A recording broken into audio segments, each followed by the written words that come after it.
শীতকালে সন্ধ্যাবেলায় কোনো ক্যাফেতে যে চা বা কফি খেতে কেমন লাগে তোমাদের? আমার কিন্তু অনেক ভালো লাগে। So hey guys, welcome back to my channel. কেমন আছো তোমরা সবাই? নিশ্চয়ই ভালো আছো, আর আমি তো সবসময় ভালো থাকি।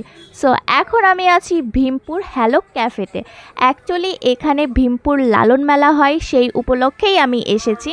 তো আমি এখন আমার একটা ফ্রেন্ডের জন্য ওয়েট করছি। এখানে কাছেই হ্যালো বলে একটা ক্যাফে আছে, যেখানে চা কফি এগুলো পাওয়া যায়।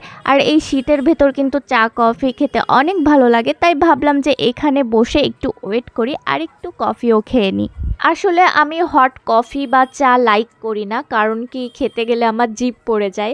তার জন্য আমি সবসময় কোল্ড কফি খাই, কিন্তু এই ঠান্ডার ভিতর যদি কোল্ড কফি খাই তাহলে আমার গলা বসে যাবে। আর ঠান্ডার সময় কিন্তু একটু হট জিনিস ভালোই লাগে।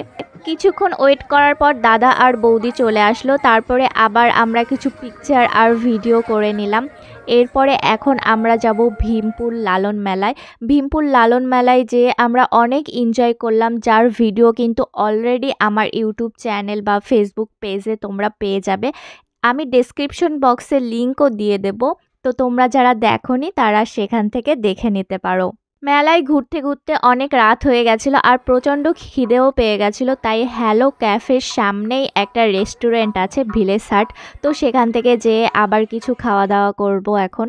তো আমার ফোনে 1% মতন চার্জ ছিল, এর ভেতরে আমি কোনো ভিডিওও করতে পারছিলাম না, মনটা খারাপ হয়ে গেছিলো। তারপরে ফ্রেন্ডের ফোন থেকে একটু ভিডিও করলাম, তাই আমি রেস্টুরেন্টের সেরকম বড়োভাবে ভিডিও করতে পারিনি। আর এই ভিডিওটাও ওই জন্য আমি একটু মিনি ব্লগের মতনই করছি। আমরা এখান থেকে মাটন বিরিয়ানি অর্ডার করেছিলাম। পেট অনেকটাই ভরা ছিল, বাট তারপরেও একটু খিদে পেয়ে গেছিলো, কারণ কি এখন আবার বাড়িতে যেতে হবে। আর বাড়ি যেতে যেতেও তো আবার খিদে পেয়ে যাবে। তো বাড়ি যেয়ে যদি আবার খেতে চাই তাহলে বাড়ি থেকে বলবে যে মেলাতে কী বা খেয়েছিলাম। তো আমার মটন বিরিয়ানিটা অতটা পছন্দ না, আমি চিকেন বিরিয়ানি বেশিরভাগ খেয়ে থাকি। বাট আজকে মাটন বিরিয়ানিটাও ভালো লাগছিল, যেহেতু খিদে ছিল পেটে। যাই হোক, আজকের ভিডিওটা কেমন লাগলো তোমাদের অবশ্যই কিন্তু কমেন্টে জানিও। আর যদি ভালো লেগে থাকে তাহলে একটা লাইক আর শেয়ার করে দিও। তাহলে আজকের মতন এই পর্যন্তই, আবার দেখা হবে নতুন ভিডিওতে। Bye bye.